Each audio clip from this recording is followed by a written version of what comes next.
গহনা যৌবন ফুরাইয়া যাবে, যৌবনে লাগবে ভাটি।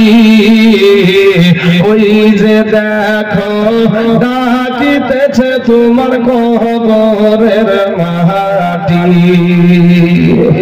গোরস্থানের কথা স্মরণ করে ওই যে তোর গহনা যৌবন ফুরাইয়া যাবে, যৌবনে লাগিবে ভাটি। ওই যে দেখো ডাকিতেছে তোমার কবরের মাটি। ওই যে দেখো ডাকিতেছে তোমার কবরের মাটি। ভাইরে সন্ধ্যার আগে যেদিন ডুবিবে বেলা, এক মুহূর্তে শেষ হইবে তোমার রঙেরি মেলা। সন্ধ্যার আগে যেদিন ডুবিবে বেলা, এক মুহূর্তে শেষ হইবে তোমার রঙেরি মেলা। তুমি কার মাহাগো এ জোরে বলো, কার মাথায় ভাঙিবা লাঠি। ভাইরে কার মাহাগো এ জোরে বলো, কার মাথায় ভাঙিবা লাঠি। ওই যে দেখো ডাকিতেছে তোমার কবরের মাটি। ওই যে দেখো ডাকিতেছে তোমার কবরের মাটি। ভাইরে ভুইরা মর তুমি এই মায়ারি পিছে, এত আশা ভালোবাসা সবই যে মিছে। ওরে ভুইরা মর তুমি এই মায়ারি পিছে, এত আশা ভালোবাসা সবই যে মিছে। কোনদিন জানি আইসা বলে আজরাইলের হাতের চিঠি। ভাইরে কোনদিন জানি আইসা পড়ে আজরাইলের হাতের চিঠি। ওই যে দেখো ডাকিতেছে তোমার কবরের মাটি। ওই যে দেখো ডাকিতেছে তোমার কবরের মাটি। বাবা আমার ভাই জানে না, আমার আব্বা জানে না। মিনারুল ভাই আমার 3 ব্যাগ সিমেন্ট দিয়েছে। আল্লাহ গো, আমার মিনারুল ভাইয়ের 3 ব্যাগ সিমেন্টকে আল্লাহ তুমি কবুল করে নাও। এই যুবকেরা, আব্বা জানে না, আমার ভাই জানে না। আমি আপনাদেরকে একটা কথা বলবো ভাই, আমি আপনাদের এই হসপিটাল মোড়, কালোখালী হসপিটাল মোড়ের ওখানে একটা বার এসেছিলাম 2 বছর আগে। কানাপুকুর। হ্যাঁ, তো বাবাজি আপনাদেরকে একটা অনুরোধ করবো, আপনারা সহযোগিতা না করলে বক্তব্য দিতে অসুবিধা হয়।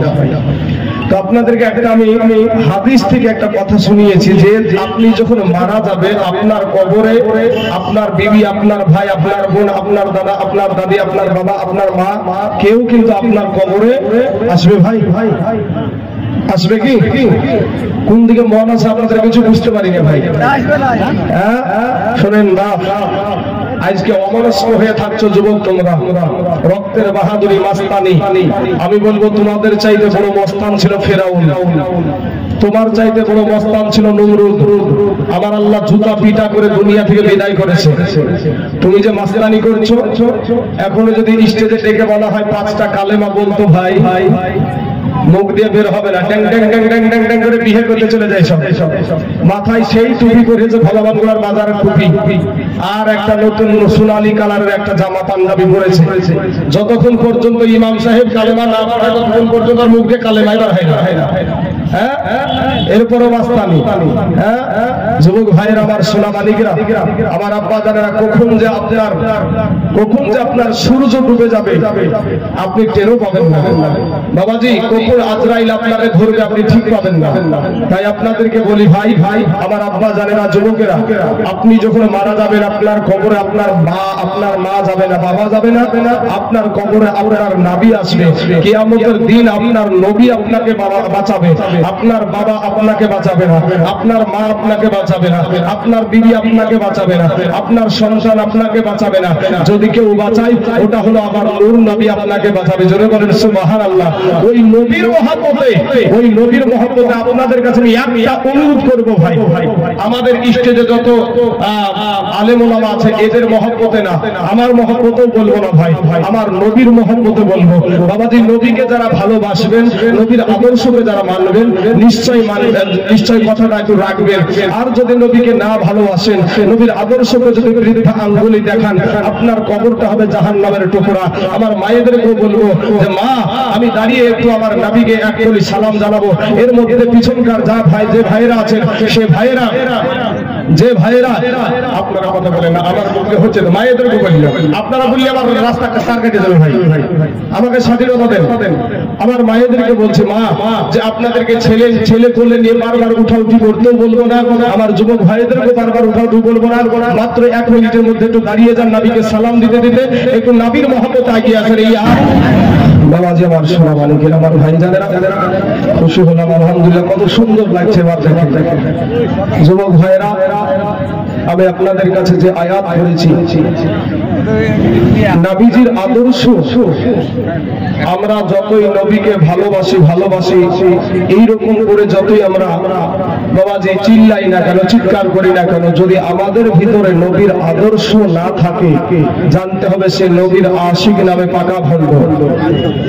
বাবা, আপনি ভাত খাবেন তাতে নবীজির আদর্শ আছে, আপনি পেশাবে যাবেন নবীর আদর্শ আছে, আপনি গোসল করবেন নবীজির আদর্শ আছে, আপনি কেমন পোশাক করবেন তাতে নবীজির আদর্শ আছে, আপনি আপনার দেশের ইমাম সাহেবের সঙ্গে কেমন ব্যবহার দেখাবেন তাতে নবীজির আদর্শ আছে, দেশের মুরব্বি হয়ে কেমন করে দেশ পরিচালনা করবেন তাতে নবীজির আদর্শ আছে, আলেম ওলামার সাথে কেমন ব্যবহার দেখাবেন তাতে নবীজির আদর্শ আছে। এ বাবাজি, পৃথিবীর বুকে যা কিছু আছে সব কিছু বন্টনকারীর ভিতরে আমার নবীজির আদর্শ আছে। এমনকি বাবা, মাথার চুল কাটাতেও নবীজির আদর্শ আছে ভাই। সুন্নতি চুল কাটা আছে, সুন্নতি চুল কাটা আছে, কিন্তু সেই সুন্নতি চুল কাটাকে বৃদ্ধা আঙ্গুলি দেখাইয়া আপনার ঘরের সন্তান, আমার ঘরের সন্তান সেলুনে যায় ভাই। সেলুন মানে বুঝতে পারছেন তো, চুল কাটে। কদবানো সুবহানাল্লাহ, কদবানো নামে দেখো এখানে আসিয়া, এ স্বামীর জন্য 200 টাকা দিল দেখো গোরস্তার ভাবিয়া। এ হাইরে কত মুহাব্বতের স্বামী ছিল দুনিয়াতে, আজ কদবানোর স্বামী শুয়ে আছে বাবা কবরের ভিতরে। এই কবরেতে যদি থাকে আযাবে গর্জাবে, উদ্ধারিয়া নিও খোদা গো দানের মামলাতে। বাপ্পি ভাই আমার দিয়েছে 1000 টাকা। নারায়ে তাকবীর, নারায়ে রিসালাত। বাপ্পি ভাই আমার 1000 টাকার দাতা, জোরে বলে জিন্দাবাদ। আরেক জায়গা থেকে এসেছে 2200 টাকা, সুবহানাল্লাহ সুবহানাল্লাহ। আরেক জায়গা থেকে এসেছে 200 টাকা, সুবহানাল্লাহ। আল্লাহ গো এদের দানগুলোকে কবুল করুন। মায়েদের কাছ থেকে 14000 টাকা নেওয়া হয়েছে, দিয়েছে, তারা দান করেছে, সুবহানাল্লাহ। ভাই একটু ওয়াজ করতে দিলে মনে হয় যে ভালো হয়, একটু লিখে রাখেন আপনারা। নামগুলো লিখে রাখবেন ইনশাআল্লাহ, ওগুলা বলা হবে নাকি? মানে বারবার যদি গুজে দিবি থাকে তাহলে বাবা যে আমার সোনামানিকেরা, তো চুল কাটাতেও সুন্নাতি আছে, সুন্নাত আছে, চুল কাটা সুন্নাতি তরিকায় চুল কাটা আছে।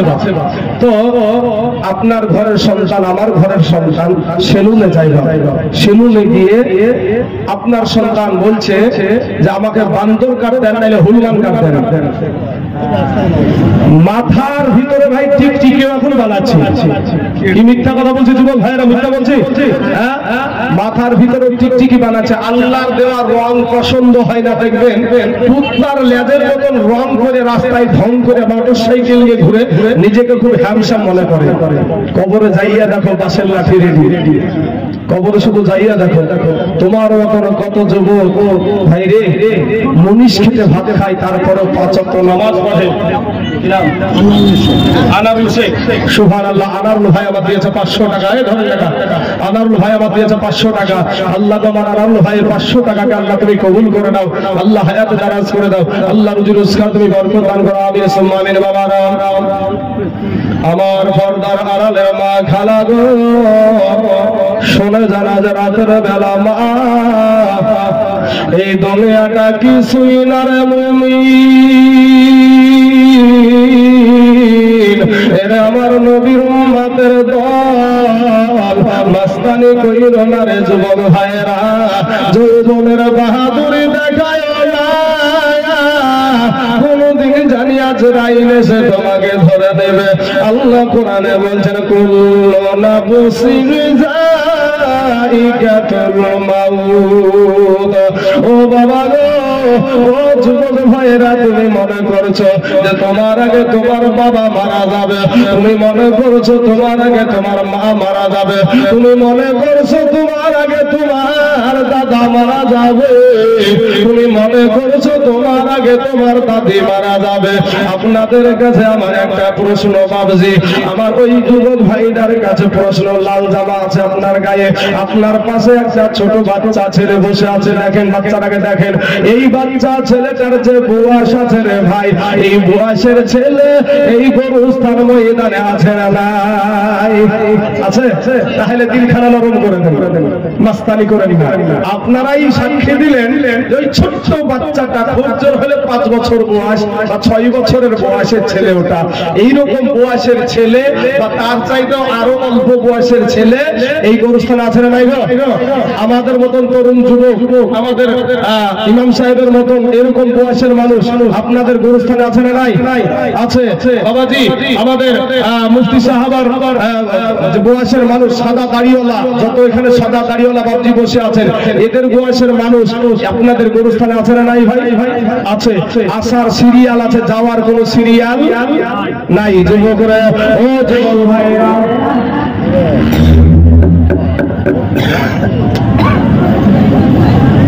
এমনিতেও খুশি মায়ের তুলতে পারছে না, আবার মায়ের ডিস্টার্ব। বাবা যে আমার সোনামানিকের, আমার ভাইয়েরা, ও যুবকেরা ভাই, যুবক তোমাদেরকে দিয়ে আমি কথাটা বলছি ভাই, শোনা, তোমরা ফিরে এসো, তওবা করে আল্লাহর কাছে ক্ষমা চাও।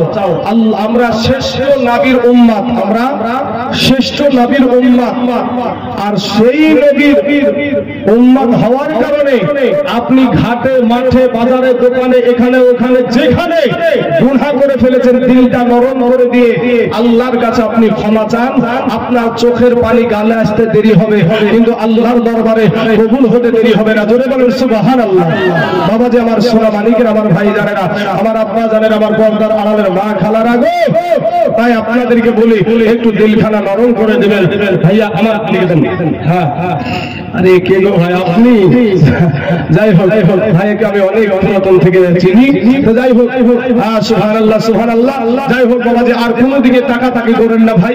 শোনা, আমার যুবক ভাইদেরকে বলছে, ভাই তোদের পা দুখানা আগায় আদে, তোদের পায়ে হাত দিয়ে বলি ভাই, মাস্তানি করিও না ভাই। যুবক নওজোয়ান ভাইয়েরা, আল্লাহর সাথে নাফরমানি করিও না মা গো, বেপরদা হইও না মা। ও মা খালা, কবরে একটা সেকেন্ডের আযাব যুবকরে সহ্য করতে পারবে না। একটা সেকেন্ডের আযাব 500 বছরের রাস্তা জাহান্নামের আগুন দূরে থাকতে আপনার আমার দেহের চামড়াগুলা খসে খসে জমিনে পড়ে যাবে।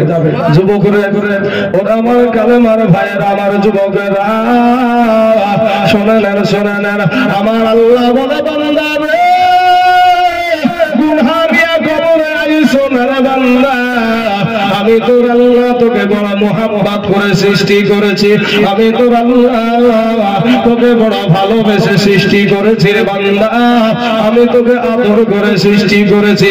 ওরে বান্দা তুই মনে করছিস আমার চাইতে তোর মা জননী তোকে বেশি ভালোবাসে, তুই মনে করছিস আমার চাইতে তোর আব্বা জান তোকে বেশি ভালোবাসে। ওরে বান্দা তুই মনে করছিস আমার চাইতে তোর বিবি তোকে বেশি ভালোবাসে, ওরে বান্দা তুই মনে করছিস আমার চাইতে তোর সন্তান তোকে বেশি ভালোবাসে। না রে বান্দা না, আমি আল্লাহর চাইতে তোকে কেউ বেশি ভালোবাসে না। জোরে জোরে বলেন সুবহানাল্লাহ।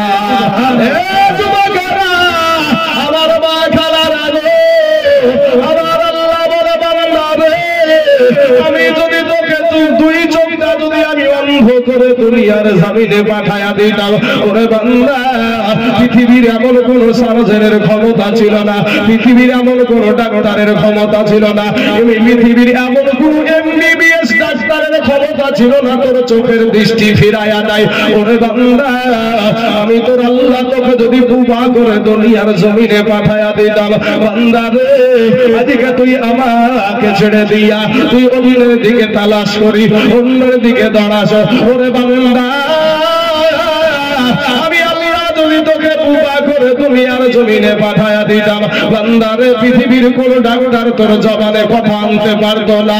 ওরে বান্দা আমি আল্লাহ জবান দিয়েছি তোকে রে বান্দা, ওই জবান দিয়ে তোর তোর মাকে তুই হাজারো বার ডাক, ওই জবান দিয়া ওই মুখখানা দিয়া তোর বাবাকে হাজার বার ডাক, তোর বিবিকে ডাক দে, তোর সন্তানকে ডাক দে। কিন্তু বান্দা রে আমি আল্লাহ তোকে যে জবানটা দিয়েছি এর কারণে ওই জবান দিয়া আমি আল্লাহকে মাঝে মাঝে একটু ডাক দিলে আমি আল্লাহ খুশি হয়ে যাব। জোরে বলেন সুবহানাল্লাহ। যুবক রে আল্লাহ পাক আপনার একটা বিবেকের আদালত দিয়েছে।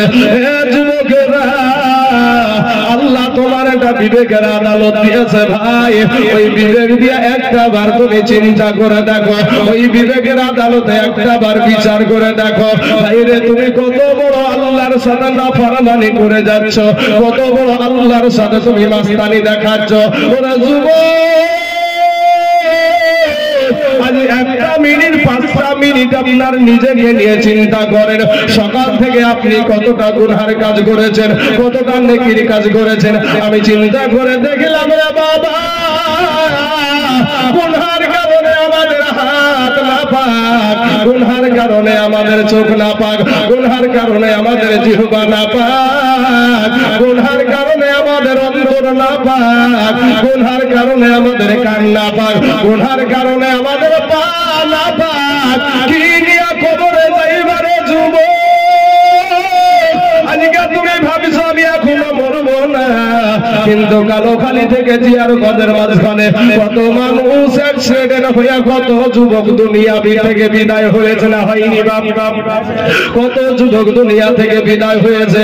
আজ রাস্তার দিকে তাকায়া দেখো যুবকের লাশ, আজ পানির নিচে যুবকের লাশ, আজ ঘরের ভিতরে যুবকের লাশ। হে মুসলমান মা খালারা আমার আব্বা জানেরা যুবকেরা রে কি নিয়া কবরে যাইবা রে বাবা, কি নিয়া কবরে যাইবা? ফিরে এসো তওবা করে আল্লাহর কাছে ক্ষমা চাও, আমার আল্লাহ তোমার জীবনের সব গুনাহ মাফ করে দিবে। জোরে বলেন সুবহানাল্লাহ। ভাই আমি গালি দিতে চাই না, গালি দেওয়া কবিরা গুনাহ। কেন আপনাকে গালি দেব? মিথ্যা কথা বলা কবিরা গুনাহ, সুদ খাওয়া কবিরা গুনাহ। ভাই আমার কালেমার ভাইয়েরা, কখন জানি আজরাইল এসে আপনাকে আমাকে নিয়ে যাবে, আপনাকে মাত্র 3 খানা কাফন দিবে। পুরুষদেরকে দেওয়া হয় 3 খানা, আর আমার মা খালাদেরকে দেওয়া হয় 5 খানা। এর বেশি আর কিছু আপনাকে দিবে না। যে এই জায়গার জন্য আজকের আপনাদের এই সভা, এই দোয়ার মাহফিল, বাবাজি এই গ্রামের এই গোরস্থানে কিন্তু আরো অনেক মানুষের আত্মীয় শুয়ে আছে, কারো বাবা কারো মা। এখানে যে কটা মানুষ আছেন এই কটা মানুষেরই কি আসলে এখানে শুয়ে আছে তা না, কিন্তু কপাল পোড়ারা বাড়িতে বসে আছে। আর এই কবর থেকে ডাকে দেয়, আমার সন্তান মনে হয় আমার জন্য একটু দোয়া করবে, আমার সন্তান মনে হয় আমার জন্য একটু চোখের পানি ফেলে কাঁদবে, আমার সন্তান মনে হয় আমার জন্য একটু দান করবে। আরে যুবক, ও যুবক ভাইয়েরা, ফিরে এসো ভাই। এই জায়গাতে একদিন তোমাকেও আসতে হবে, আমাকেও আসতে হবে। আমার নবীর আদর্শে আদর্শিত হয়ে যাও। কবর, হাসর, মিজান, পুলসিরাত সব জায়গা তুমি পার হয়ে যাবা। নবীর আদর্শকে তুমি বৃদ্ধা আঙ্গুলি দেখায়ো না। আমার নবী, আমার দয়ার নবী, আমার নূর নবী। একজন সাহাবী জিজ্ঞাসা করছেন, ইয়া রাসূলুল্লাহ, ইয়া হাবিবাল্লাহ, নবী গো আমি কার সেবা করব গো নবী? নবী বললেন, তোমার মা জননীর সেবা করো। দ্বিতীয়বার বলছেন, ইয়া রাসূলুল্লাহ, ইয়া হাবিবাল্লাহ, নবী গো আমি কার সেবা করব? বলে, তোমার মা জননীর সেবা করো। তৃতীয়বার বলছে, ইয়া রাসূলুল্লাহ আমি না কার সেবা করব? বলে, তোমার মা জননীর সেবা করো। চতুর্থবারেও আমার নবী বলছেন, তোমার আব্বা জানের সেবা করো। যুবকরে, এখানে মহিলাদেরকে বাবাইবে সামনে বাড়ায় দেওয়া হয়েছে, কিন্তু আমার মা খালারা ওরা মনে করে আমাদেরকে আল্লাহ আমাদেরকে সম্মান দেওয়ার, সম্মান করে দুনিয়াতে জমিনে পাঠায়নি। এ আমার মা খালারা, পৃথিবীর জমিনে এমন কোন ধর্ম নাই রে মা, ইসলামে যতটা তোমাদেরকে সম্মানিত করা হয়েছে, ইসলামে তোমাদেরকে যতটা ইজ্জত দেওয়া হয়েছে, পৃথিবীর মুখে এমন কোন ধর্ম নাই অতটা সম্মান মহিলাদেরকে দেওয়া হয়েছে। জোরে বলেন সুবহানাল্লাহ।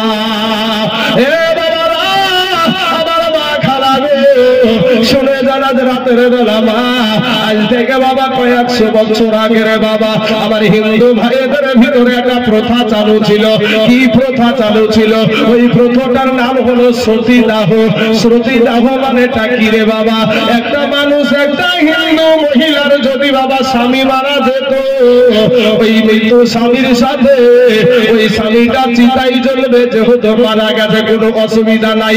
কিন্তু যদি ওই মহিলাটার, যেই মহিলাটার স্বামী মারা যেত, ওই স্বামীটাকেও যেমনি ভাবে চিতাই জ্বালায়া দিত, অমনি ভাবে তার বিবিটাকেও জীবিত অবস্থায় চিতাই জ্বালিয়ে দিত।